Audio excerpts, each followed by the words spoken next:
sido la evolución de los derechos políticos de la mujer? Comienza con los tratados internacionales. El primero en el año de 1981 en la Convención sobre la Eliminación de toda forma de discriminación contra las mujeres, encabezado por ONU Mujeres. La segunda fue en la Convención Interamericana para Prevenir y Erradicar la Violencia contra la Mujer en 1996. Posteriormente, en México se lograron avances. Los últimos fueron en 2019, año en que se realizó una reforma donde el resultado fue paridad en todo. 50% mujeres y 50% hombres en todos los cargos de toma de decisiones.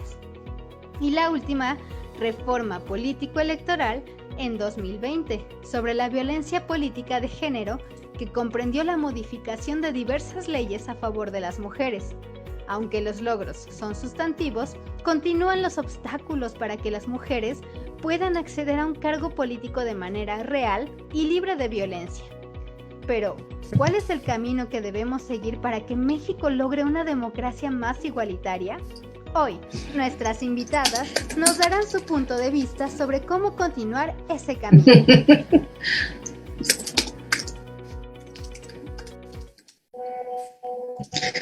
Queridos amigos, sean ustedes bienvenidos a RUA TV, que en este día miércoles en su programa Contracara, pues tenemos a dos grandes personalidades de las cuestiones electorales que suceden en la Ciudad de México, sobre un tema que ustedes ya vieron en nuestra cortinilla, pues es un tema sumamente relevante para la democracia en nuestro país, pero que también es muy importante para mantener la armonía, el desarrollo social, la democracia, pero sobre todo hacer justicia a un sector que históricamente, no solamente en nuestro país y en todo el mundo, ha sido relegado, abusado, violentado, como son las mujeres. Y que también hemos visto en los últimos meses que ha habido una serie de manifestaciones fuertes, intensas, con respecto al reclamo de los derechos y al cese a la violencia hacia las mujeres que ha estado permeando en toda la sociedad mexicana, especialmente en la Ciudad de México. Y en esta ocasión tenemos a dos grandes invitadas que siempre es un honor contar con ellas, y que bueno, pues en esta ocasión, por el tema tan relevante, tan importante que es, pues no podíamos dejar de invitarlas, convocarlas, pedirles su atención y su gentileza de estar aquí con nosotros. Y bueno, pues les agradecemos, consejeras, que se encuentren aquí con nosotros. Y en primer lugar está una persona que ya nos ha acompañado, que ya es casi invitada al programa. Yo hasta tengo algunos temores porque se me hace que ya me va a desbancar de conductor del programa, porque ya la veo muy seguido. Y acuérdense que cuando ya está alguien muy encima en el puesto es porque algo está sucediendo. Y te agradecemos mucho, consejera Carolina del Ángel Cruz. Gracias por acompañarnos. Edgar, muchas gracias a ti, a Rua, ahí voy por tu espacio. No, y además muy bien ganado, o sea, ni cómo defenderme además. Bueno, la consejera Carolina del Ángel Cruz es licenciada en Derecho, maestra en Derecho Electoral y especialista en Justicia Electoral, y actualmente es doctorante en Derecho Constitucional y Derechos Humanos. Fue asesora del presidente del Tribunal Electoral del Estado de Puebla y actualmente pues es consejera electoral en el Instituto Electoral de la Ciudad de México y es integrante de la Asociación Mexicana de Consejeras y Exconsejeras Estatales y de la Red Nacional de Consejeras y Consejeros Electorales por una democracia incluyente. Muchas gracias, consejera, por estar aquí con nosotros en esta noche. Te agradecemos mucho tu gentileza. También se encuentra con nosotros una académica muy reconocida de la Universidad Nacional Autónoma de México, en particular de la muy querida para muchos de nosotros, la Facultad de Ciencias Políticas y Sociales, la doctora Luz María Cruz Parcero. Bienvenida, consejera. Muchísimas gracias, Edgar, muchísimas gracias a la invitación de Rua, y bueno, pues encantada de compartir la mesa con mi querida Carolina, que ya hemos estado en varios escenarios electorales, y bueno, además de que es un tema que nos gusta, que nos apasiona, pues ahora estamos en esta desde las consejerías. Muchas gracias por la invitación. Muchas gracias. No, gracias a usted, consejera. La consejera Luz María Cruz Parcero es doctora en Ciencias Políticas y Sociales por la UNAM, fue investigadora invitada del Instituto Belisario Domínguez del Senado de la República y se ha presentado en diversos congresos y seminarios obviamente nacionales e internacionales, con temáticas relativas a la participación ciudadana, participación política de las mujeres, construcción de ciudadanía y capital social, clientelismo, comportamiento electoral y organización electoral. Actualmente es consejera electoral local de la Junta Local del INE en la Ciudad de México y asimismo es coordinadora del Centro de Estudios Políticos de la Facultad de Ciencias Políticas y Sociales de la UNAM. Sea usted bienvenida, consejera, muchas gracias por la gentileza de estar aquí con nosotros. Gracias. Y bueno, pues este tema que es un tema abrumador para muchos mexicanos, es un tema sumamente complejo. Yo le preguntaría a la consejera Carolina del Ángel Cruz, ¿cómo podemos vislumbrar en los últimos años el tema de, obviamente, en la Ciudad de México y en nuestro país en general? Se cortó, te oí vislumbrar y no oí lo del interés. Supongo que te refieres a la violencia, ¿sí? Y si no, al contrario, una disculpa por la falla del internet, pero siempre que hablamos de temas escabrosos siempre nos pasa algo. Este tema, ¿cómo vislumbramos el escenario de las cuestiones de paridad de género, ¿no? En el tema electoral en particular, lo que a mucha gente le interesa, que es el tema de las candidaturas, tanto en la Ciudad de México como a nivel nacional? O sea, ¿cuál es la situación? ¿Qué es lo que se está viviendo? ¿Qué es lo que podemos ver los mexicanos o qué es lo que podríamos estar viendo en los últimos años que se ha vivido en esta larga transición democrática? Bueno, pero lo que hay que vislumbrar es que vamos por la mitad las mujeres, sí o sí. Y que las normas ahí van, y que las acciones ahí van, y que las autoridades electorales ahí van, y los tribunales también. Ahora estamos obligando a los partidos a ir, porque hoy la paridad es un principio constitucional, hoy no hay más, tiene que haber paridad en la postulación y lo más cercano posible en las integraciones. Yo te quiero contar, en Ciudad de México el Congreso local es paritario. Eso es algo muy padre, ya desde el proceso electoral pasado. Hoy hay 33 diputadas y 33 diputados del global de 66. Entonces, eso ya está regulado por la ley, no hay más. A partir de RP se compensa en caso de ser necesario. La primera integración pasada casi fue natural, te debo decir que de mayoría ganaron mitad hombres, mitad mujeres, lo que nos hace ver que nuestros bloques de competitividad eran buenos, y realmente esto nada más se complementó con RP. Pero en caso de que no fuera así, de que ganaran más mujeres de mayoría, bueno, pues para eso está la lista RP. La verdad es que lo padre es que en la Ciudad de México va a seguir habiendo al menos 33 mujeres y a lo más 33 hombres. Lo digo así porque luego creemos que la paridad de Pitágoras es la misma que la de Sartori. No, la paridad numérica no es la paridad constitucional que tenemos. Y en esta paridad es viable que haya más mujeres que hombres. A eso se refiere, a tratar de equilibrar algo que históricamente pues ha sido en perjuicio de las mujeres. Entonces, ¿qué vislumbramos? Mayor participación de las mujeres, seguro.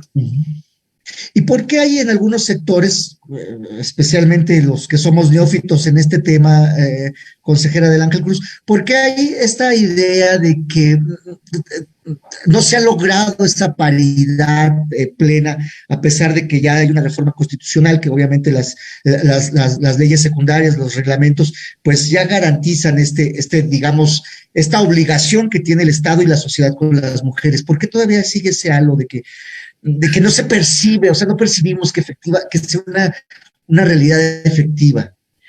Pues lo percibes porque es real, o sea, nos está costando mucho trabajo, vamos avanzando, es real. A fuerza han entrado en la paridad, insisto, en los congresos, pero si hablo, por ejemplo, de las alcaldías en la Ciudad de México, solo hay el 25% de alcaldesas. Y si nos vamos a nivel nacional, las presidencias municipales, es así súper reducido.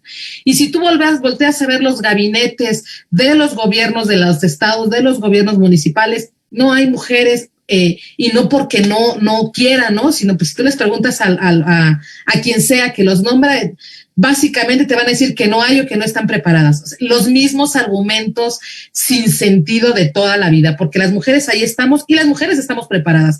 Y también, paréntesis, a los hombres nunca les hemos pedido más preparación, ¿eh? Entonces, ese tema de que siempre ha sido un señalamiento contra las mujeres, lo percibimos porque todavía no tenemos una igualdad sustantiva, tenemos una igualdad legal, tenemos una igualdad constitucional, tenemos acciones que están haciendo que ahí vayamos, pues digo, de que vamos, y de que lo vamos a ocupar, pero todavía no es un hecho, todavía nos queda caminito por andar. Muy bien, muchas gracias, consejera. Consejera Cruz Parcero, el tema de la violencia política, es decir, obviamente el país en los últimos 20 años ha estado en una espiral de violencia, no solamente hacia la mujer, sino en diferentes ámbitos de la vida nacional. Pero, ¿cuál es la perspectiva con respecto a la violencia política hacia las mujeres? O sea, no solamente la violencia per se, sino la violencia que tiene además fines políticos que amedrenta, detiene el avance de las mujeres necesaria, importante, pero que hay grandes sectores que se oponen de manera violenta a que esto sea una realidad. ¿Cuál es la perspectiva? ¿Cuál es la situación? Bueno, son dos, ¿cuál es la situación y cuál es la perspectiva, ¿no? En este sentido de la violencia política hacia las mujeres. Sí, muchas gracias, Edgar. Pues mira, a ver, hay un escenario muy, muy complejo. De hecho, pues llevamos muchos años y decimos, mujeres, organizaciones de la sociedad civil, instituciones, INE, tribunales, organismos internacionales. Digamos, hay una conjunción de instituciones, de factores que han apuntalado esta lucha contra la violencia hacia las mujeres. Ahora, hay que distinguir, cuando hablamos de violencia hacia las mujeres, pues bueno, está como la categoría general, que en el caso de México es, recientemente sacó INEGI un estudio, unas encuestas donde a partir del ENDIRE, por ejemplo, 66 de cada 100 mujeres de 15 años o más han sufrido violencia en alguna de sus modalidades, ¿no? Entonces, si tú dices 76% de mujeres, es una cifra altísima, digamos, sí, ubicando la violencia en términos generales, sin irnos todavía a la violencia política. Ahora, hay trabajos, yo recientemente saqué un trabajo en el que si revisas, por ejemplo, a nivel internacional, cómo están los datos de las mujeres que ocupan cargos ejecutivos así altos, buen nivel, solamente 13% a nivel internacional en todo el mundo los ocupan mujeres. Entonces, digamos, lo que pasa en México no es algo que esté separado de un contexto internacional donde, pues donde a las mujeres nos ha costado mucho trabajo, nos cuesta mucho trabajo acceder a los cargos públicos y bueno, y cuando hablamos de violencia política contra las mujeres, pues estamos hablando de una dimensión, de una serie de comportamientos que se dirigen específicamente hacia las mujeres por ser mujeres, con el propósito fundamental de que abandonemos la vida política, de que seamos sujetas de presiones para dejar de ser candidatas. ¿Por qué? Porque se nos asume todavía como, cuando hablas de percepciones, pues todavía como que hay un rol muy, hay prácticas muy enquistadas, muy acendradas, que nos ven a las mujeres todavía como, acuérdate cuando estaba todo el tema del voto para la mujer en el 53 que se concedió. Bueno, pues a ver, ¿cuáles eran los grandes debates? Pues que no podíamos pensar por nosotras mismas, ¿no? Que o le hacíamos caso al curita o le hacíamos caso a nuestros esposos, pero no teníamos la posibilidad de pensar. Entonces, esos eran los argumentos.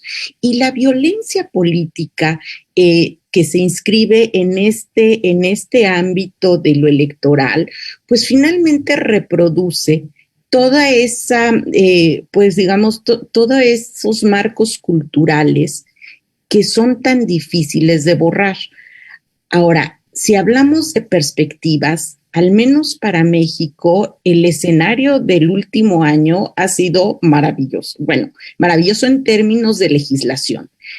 Tenemos una legislación que al menos ya, por ejemplo, te puedo decir que la ley general en materia de delitos electorales ya reconoce como delito en el artículo 20 bis, ya se reconoce la violencia política contra las mujeres como un delito.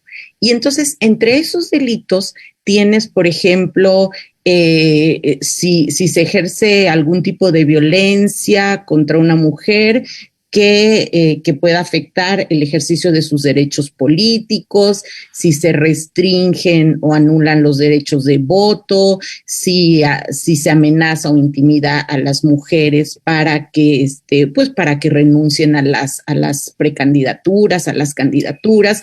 Acordémonos ahí del fenómeno de las Juanitas, que fue Sí, claro, en 2011 muy, muy renombrado, ¿no? ¿Qué pasaba? Pues como las mujeres, como tenían que meter un cierto número de mujeres, pues ahora que entren las mujeres era realmente una simulación muy burda, ¿no? Que entren las mujeres y si ganan, pues que renuncien y que y van para afuera, ¿no? Entonces, eso yo creo que se ha avanzado mucho en términos de legislación para que podamos plantear un escenario con perspectivas alentadoras. ¿No te parece que quizás esta legislación que es correcta, sana, pero le parece viable, consejera, que en condiciones de tanta impunidad a nivel nacional en el ejercicio de la ley sea realmente eficaz? O sea, lo digo como ciudadano, o sea, vemos que los legisladores hacen un esfuerzo importante que normalmente tampoco se les reconoce a los diputados, pero en condiciones de tanta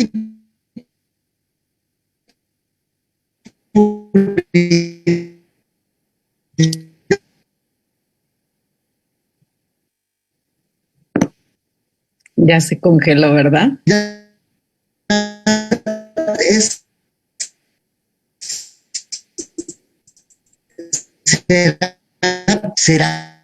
Veremos resultados en ese sentido. A ver, déjame ver si como se congeló. Diciendo, bueno, como estuviera hablando por teléfono. Se congeló la voz, pero no te preocupes. O sea, creo que entiendo por dónde va. O sea, en términos de si será suficiente, pues por supuesto que no es suficiente. Por la impunidad que aquí vivimos. Sí, exactamente. Pero, a ver, yo lo que veo es que una cosa son los cambios normativos que obedecen a todo un cambio de cultura y de interpretaciones que por supuesto no pueden dejar de ser positivos. O sea, el hecho de que ya se vean reflejados en nuestro marco constitucional, en nuestras leyes, por supuesto que es positivo. Ahora, cuando hablas de impunidad, cuando hablas, lo que pasa es que son temas tan profundos en nuestra cultura que en verdad requieres o sea, ahora sí que como si sacaras un árbol con todas sus raíces, en verdad necesitas un cambio cultural muy profundo para que esto se haga realidad. Claro. Si tú revisas, por ejemplo, las legislaciones en los estados, pues bueno, a ver, ya hay una legislación a nivel federal que dices, va por un camino que tiende a la erradicación de la violencia política de género. Pero si ves las legislaciones locales, cómo están vinculándose en términos de ampliar los marcos normativos, de coordinarse con otras instituciones para que esto sea para que tenga una mejor viabilidad, ahí todavía hay muchos frenos y hay muchas reticencias. Y por supuesto que sí, te entiendo, o sea, toda esta parte de la impunidad, también tenemos un sistema de justicia que tiene esta debilidad y si los actores ven que no es eficiente la aplicación de la justicia, pues entonces sí le juegan mucho a saltarse las trancas y estar pues como estirando la liga para ver hasta dónde da. Claro. Claro, claro. Entonces es un tema muy, muy complejo. Este tema de la cultura, consejera del Ángel Cruz, me parece que es muy importante. Lo digo porque, bueno, los que somos más de tradición liberal, pues siempre estamos en contra del tema de las regulaciones, ¿no? O sea, le tememos al exceso de regulación. Pero desde tu óptica, porque sé que ustedes han estado trabajando muchas cosas en el Instituto Electoral de la Ciudad de México.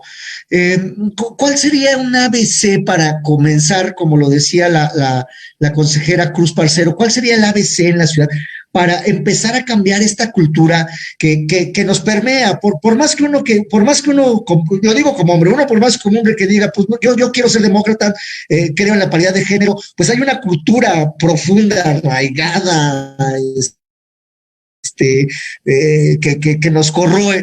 O sea, ¿cuál sería el ABC obviamente desde el espacio en el que ustedes están de la Ciudad de México como consejeros electorales? ¿Cuál sería un ABC básico para empezar a erradicar esta cultura y fomentar, por un lado, esta paridad de género, no en el aspecto legal, sino en el aspecto mental, y por otro lado, pues una cosa deleznable que es la violencia hacia las mujeres y, por supuesto, la violencia política, ¿no?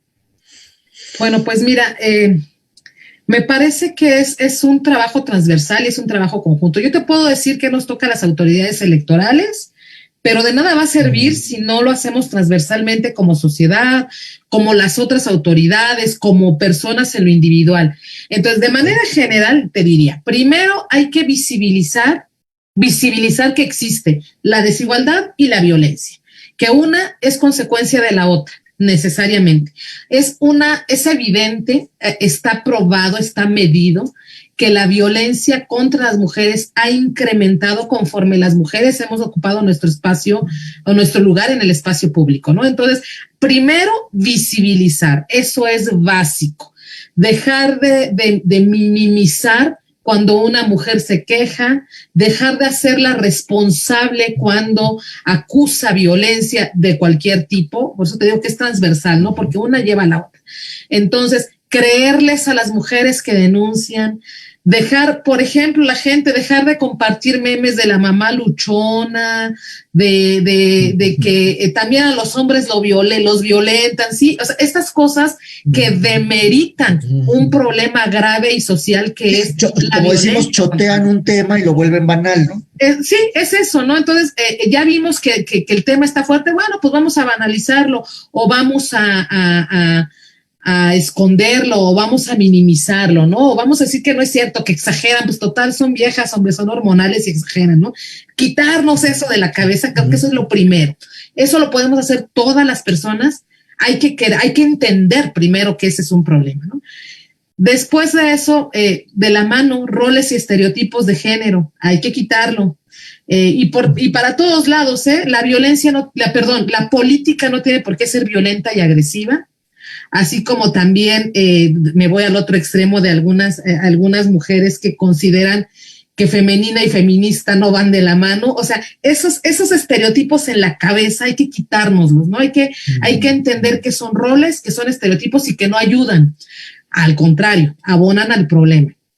Eso como sociedad. Luego, como autoridades electorales, ¿qué nos toca? Pues hacer efectivas estas normas. Lo comentabas tú, lo comentaba mi querida amiga y colega Luz María, que las normas no son, sí, qué bueno que están, y sí, claro que no son suficientes. Necesitamos aplicarlas y necesitamos hacer nuestro trabajo para que esas normas sean suficientes y no generen impunidad. Pero no solo es eso, también que quienes las legislan, quienes las hacen, entiendan que no todo es buena voluntad. Perdón que lo diga aquí en este espacio, porque lo he dicho en este y en otros, porque me toca estar de este lado y no me va a dejar mentir Luz María. Sin dinero no se puede, porque necesitamos gente preparada y capacitada. Atención a víctimas implica atención psicológica, atención médica, atención social, atención jurídica. Todo eso que alguien, por más preparado que esté una sola persona, no lo tiene en sí. Entonces, entender que el atender a una persona que ha sufrido de cualquier tipo de violencia de género, política, en el hogar, en donde sea, requiere una atención especializada y que se requiere de una estructura que sí cuesta dinero.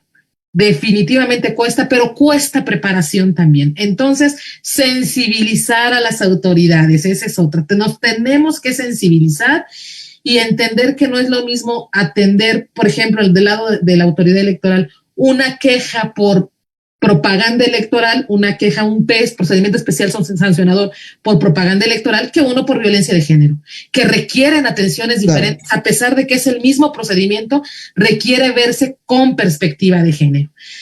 Lenguaje incluyente, cuidado a los partidos para que haya paridad, hay que fomentar la denuncia, la política de la denuncia es indispensable, la política de sí te creo, porque también muchas veces las mujeres no denuncian porque tienen miedo de la represalia, voy a decir la más sencilla que no es nada sencilla, la política de quitarle el cargo, de quitarle la candidatura, hasta la feminicida, ¿no? Entonces, ese temor que tenemos las mujeres para denunciar hay que entenderlo y hay que tratar de erradicar los motivos que pueden generar ese temor. Entonces, también eso, ¿no?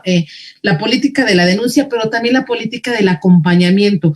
No solo ese sororario que ya se ha dado y que es una maravilla, redes de mujeres apoyándose mutuamente. Ahora necesitamos que el gobierno apoye a esas redes de mujeres que ya existen y que están pues en un plan también de confianza, las mujeres a las primeras que nos acercamos a otras mujeres. Yo no me creo, nunca me ha pasado y aquí mi colega y yo somos un claro ejemplo. Además, eso no es cierto, esas frases del patriarcado de que juntas ni difuntas y no hay peor enemiga de una mujer que otra mujer, eso les encanta a los hombres decírnoslas, pero las mujeres nos adoramos de verdad, nos tratamos bien, nos queremos y nos apoyamos. Ahora necesitamos que esas redes de mujeres sean evidentes y tengan el apoyo de las instancias públicas, porque eso también se necesita. Solitas no podemos, necesitamos ese poder que siempre ha estado del lado del patriarcado, no de los hombres, del patriarcado. Y bueno, esas son las que se me ocurren de momento, pero son un montón de acciones nada más que tienen que ser de la mano, así como una. No, es una larga lista, No, ya me preocupé más porque dije, no, imagínate. No, es una larga lista, pero que además es lograble, es posible.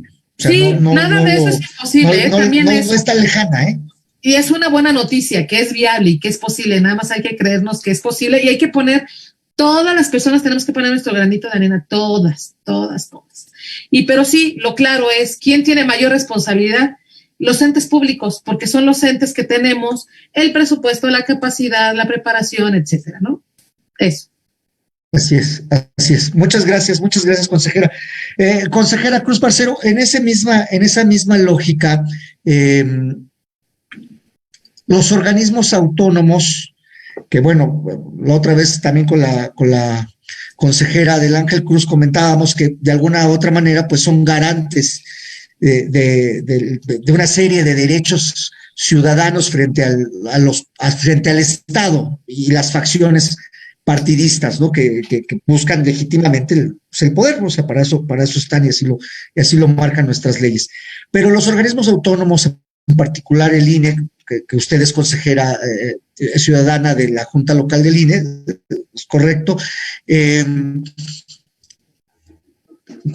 ¿Cuál es la labor que están haciendo para, además del cumplimiento de la ley, que pues eso por eso están haciendo en materia de paridad de género y de combate, voy a llamar la palabra combate, de violencia política hacia las mujeres, porque yo sé que hay grandes esfuerzos, pero que la ciudadanía a veces no los conoce, porque nada más lo que conocemos es la nota roja, ¿no? Es la nota del periódico, que además es necesaria para visibilizar esta violencia, ¿no?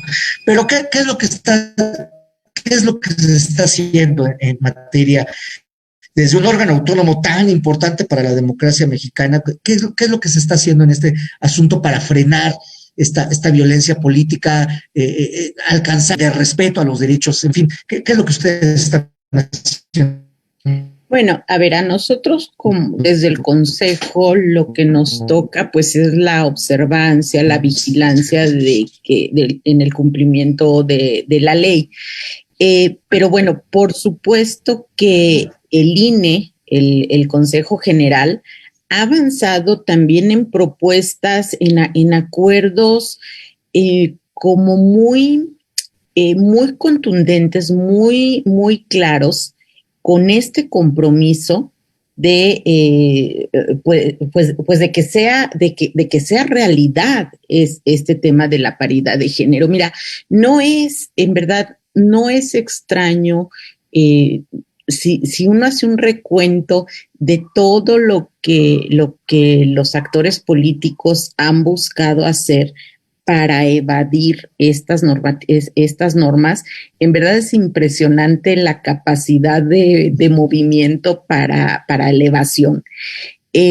Yo recuerdo, hay una tesis del tribunal que a mí me gusta mucho. Yo esa la revisé cuando abordaba temas de gastos de los partidos políticos, pero hay una tesis del tribunal, ahorita no recuerdo cuál es, pero de jurisprudencia, que justo lo que dice es que los partidos políticos son responsables también de lo que hacen de lo que hacen sus candidatos, entonces era una interpretación muy interesante porque lo que hacía era elevar la responsabilidad. A ver, si una dirigencia partidista no revisa lo que están haciendo sus candidatos, sus dirigentes, pues entonces ahora sí que se está haciendo de la vista gorda cuando tiene que actuar sobre actos que sepa que van en contra de la ley.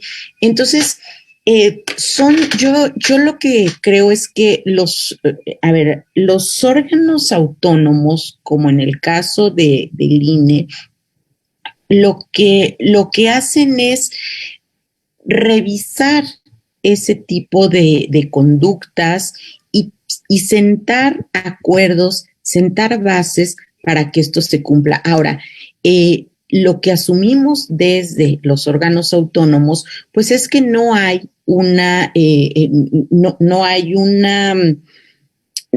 intereses partidarios en las decisiones que estás tomando. Entonces puedes ver de un poquito más de distancia, un poco más de lejos, y finalmente con el objetivo de hacer que la ley se cumpla y que sea para todos, pues finalmente emite una serie de acuerdos que aprobamos, que revisamos, tendientes a esto, a que se cumpla la legislación. Ahora, yo te mencionaba esto del código, de la ley general en materia de delitos electorales. Pues bueno, hay una serie de procedimientos. Entonces, si alguien infringe la ley, pues hay que aplicar este procedimiento. Y entramos después al terreno que dice Caro, que también es muy preocupante, que a veces no se reciben las denuncias. Entonces, no se reciben las denuncias porque hay no se reciben en muchos ámbitos, no solamente en temas de violencia política, en temas de violencia intrafamiliar, pues porque no existe esta sensibilidad como para abordar de una manera con mucha responsabilidad y con decisión este tipo de problemáticas. Entonces, creo que ahí también hay lo que dice Caro es muy cierto. ¿Cómo le haces para tener a esas personas que tengan la sensibilidad? Si llega una persona a denunciar un acto de violencia, ¿qué es lo que haces? A ver, necesitas dinero, necesitas capacitación, necesitas un buen salario, porque pues finalmente una gente que se dedica a eso, que se ha especializado en eso, que tiene la capacidad para brindar esa atención, pues requiere vivir, o sea, y eso no le puedes decir, pagándote $1,000 al mes, pues hazlo por buena voluntad. No es por buena voluntad, se requiere conocimiento, se requiere también saber de las leyes, saber de la normatividad, claro, tener la sensibilidad para atender los problemas. Entonces, pues desde los órganos autónomos, lo que estamos es impulsando, es revisando que que la legislación se cumpla, que se atienda. Finalmente, pues las autoridades no podemos hacer algo más allá de lo que está establecido en la legislación. Entonces, ese es el papel de las autoridades. Muy bien. No, pues es un papel además muy importante y muy complejo, ¿no? Que además este es un problema muy complejo, por lo mismo que es un problema de carácter cultural. Aquí les hacen una pregunta a ambas. Dice Socorro Romer, dice, consejeras, partidos políticos, cumplan la paridad colocando los cargos a sus esposas, novias o incondicionales. No sé si alguna de ustedes quiera responder esta pregunta. Adelante, consejera del Ángel Cruz. Gracias. A ver, asumir una cosa así sería tanto como asumir que las mujeres estamos para la disposición de los hombres. No me atrevería a decirlo con esa rudeza tal cual, a sus incondicionales. Pues bueno, esa es una decisión ya muy de las mujeres a quien deciden escuchar cuando les asesoran. ¿Qué pasa si a veces pasa ¿qué es lo que se trató de evitar en su momento? Pues lo comentaba la doctora Cruz. Las Juanitas, ese tema sí, porque era evidente, ¿no? Ponen a una mujer como propietaria, se va la mujer, sube el hombre como propietario que era suplente. Eso es forma de arreglarlo. Lo otro sería tanto como asumir. Creo que aquí lo que toca es que estamos hablando de partidos políticos, sacamos el tema de las candidaturas en partidos. Entonces, partidos políticos, que desde adentro las mujeres que estén viendo que esto está pasando, aguas aquí, yo lo que les pediría es no ataquemos a las otras mujeres, eso es básico también, ¿no? Porque también a eso le pueden apostar mucho. El tema no es de mujeres contra mujeres, es entonces pedir reglas claras a los partidos políticos, que además no es algo que les pidamos de buena onda, es algo a lo que están obligados. Reglas claras para la postulación de candidaturas, reglas claras en igualdad de circunstancias para quienes son militantes, y si están viendo que algo no se está llevando de manera adecuada, están los medios de impugnación, y sí, el JDC, el juicio ciudadano, el juicio para la protección de los derechos ciudadanos, también procede al interior de los partidos políticos. Entonces, también que sepan que hay una figura jurídica para ir a los tribunales cuando estamos viendo ilegalidades en la selección de candidaturas. Insisto, a mí me hace un poco de ruido de que ponen a sus mujeres, a sus incondicionales, porque estamos cayendo en lo mismo. Estamos volviendo a caer en el tema de estereotipar a las mujeres como las secundonas de o la que le sigue a. Entonces, más bien, creo que es un tema, más allá de eso, un tema de reglas claras en la postulación de candidaturas. Muy bien. No sé si en ese sentido quiera comentar algo, consejera Cruz Parcero, o me parece... Sí, gracias, Edgar. Sí, yo coincido plenamente con lo que dice Carolina.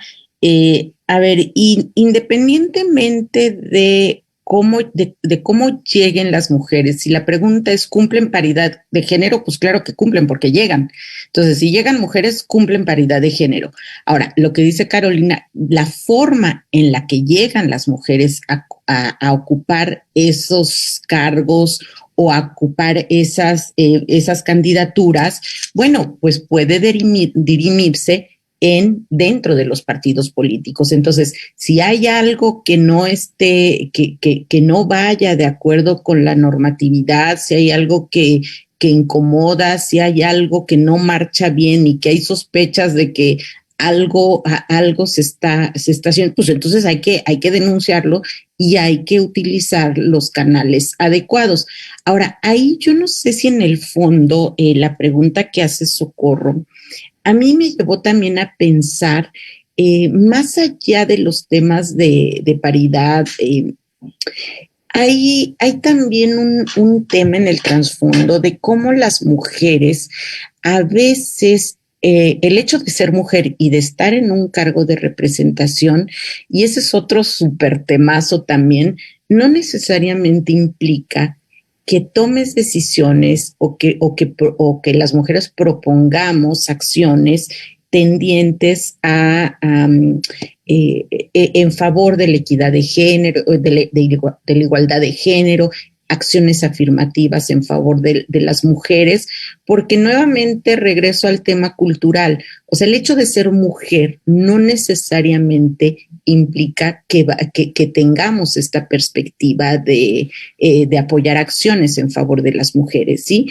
Entonces, creo que ese es otro tema que permea también, y creo que está también como en el trasfondo de la pregunta que hace Socorro, porque, bueno, el hecho de haber nacido en un cuerpo de mujer y tener pelo largo o la voz no tan grave como los hombres, eso no es garantía tampoco de que tengamos estas posiciones en torno a la igualdad de género o a acciones afirmativas en favor de las mujeres. Entonces creo que ahí hay otro súper tema que también podría entrar en esto.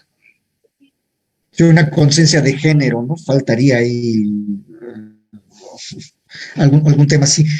Pero bueno, esta pregunta de Socorro se presta para muchas interpretaciones y efectivamente da ahí un trasfondo en muchas cosas. A mí me viene a la mente, también aparte de los temas que he comentado, este tema de las ahora sí que parodiando, parafraseando, no parodiando, parafraseando a Robert Michels, tendencias oligárquicas de los partidos, ¿no? Que ese también tendría que ser otro tema. Sabemos que la esposa es candidata, después es el esposo, y después es el hijo, y después es el cuñado, y después es el hermano, que bueno, que está complicado porque a fin de cuentas pues tienen sus derechos ciudadanos y tienen derecho a hacer, si tienen sus derechos políticos en pleno, pues tienen la garantía plena para ser candidatos, ¿no? Pero bueno, a lo mejor en una democracia sana no sería tan bueno ver a grupos de familias que controlan los partidos, pero volvemos a lo mismo, quizás falta mayor desarrollo institucional y reglas claras en ese sentido.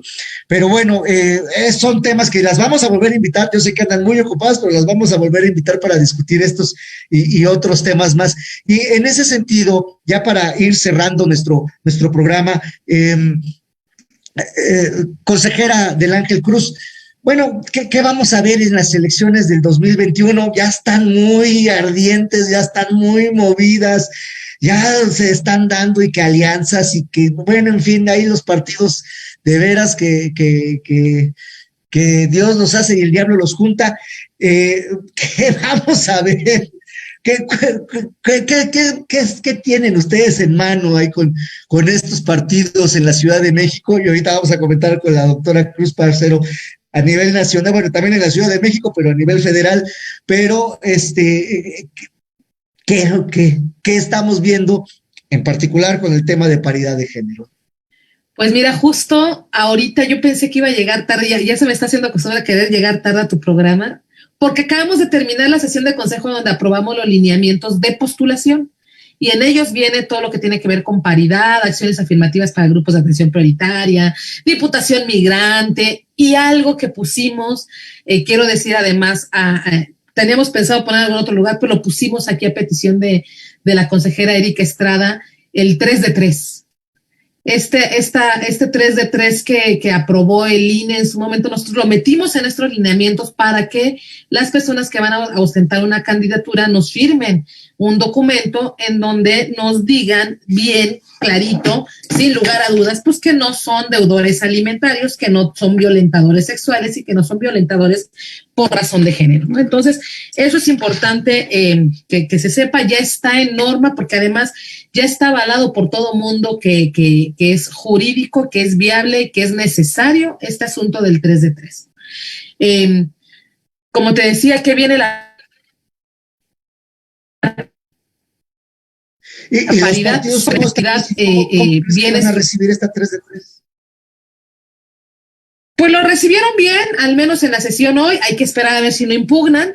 Sinceramente creo que están viendo el devenir en todo el país, tendrán que hacer una valoración de qué vale la pena impugnar y qué no, de en qué momento solitos los partidos que impugnan una cuestión de género se exhiben solitos, porque además ya está visto que los tribunales traen la consigna correcta de que la paridad y la paridad es un principio constitucional y la violencia de género no se permite. Entonces, todo lo que vaya en contra de eso, pues me parece que nada más lo único que pasa es que los partidos que impugnan eso se exhiben. Es mi punto de vista, ¿no? Pero bueno, finalmente es un sistema jurídico en donde las impugnaciones tienen ese derecho, ¿eh?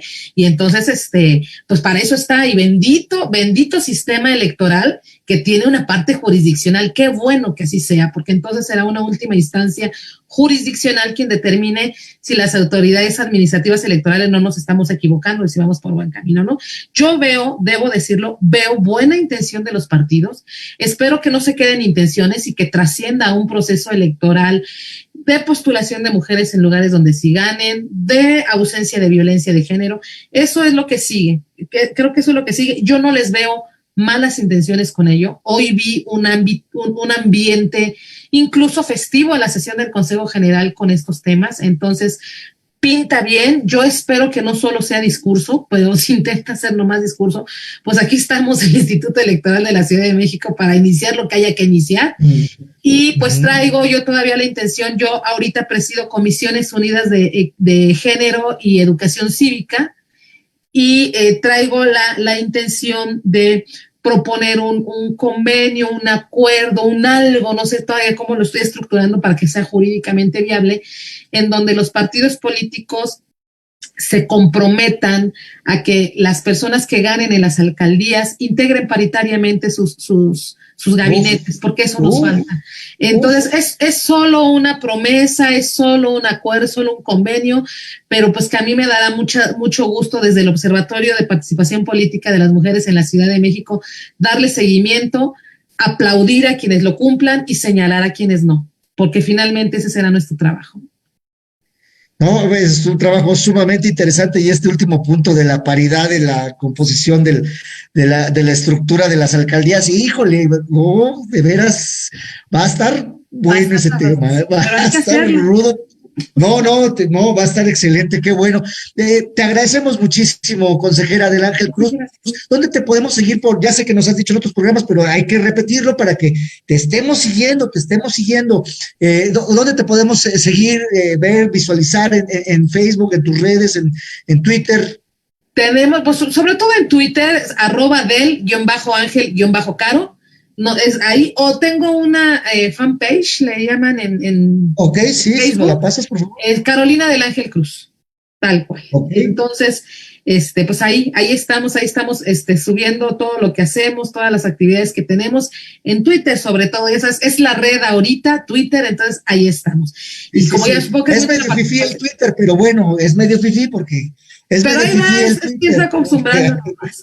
Y bueno, gustazo estar contigo, Luz María, coincidimos mucho y soy feliz de ello. Me encanta estar contigo en todos los escenarios posibles, habidos y por haber. Muchas gracias, un gustazo, siempre te aprendo mucho.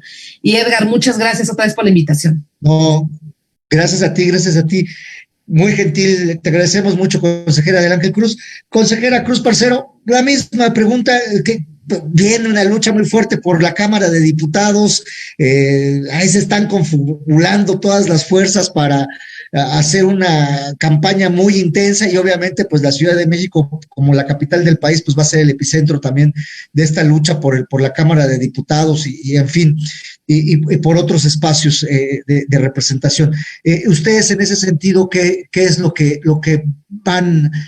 vislumbran, lo que observan que se avecina y que además ustedes van a realizar pues desde el ámbito que les compete?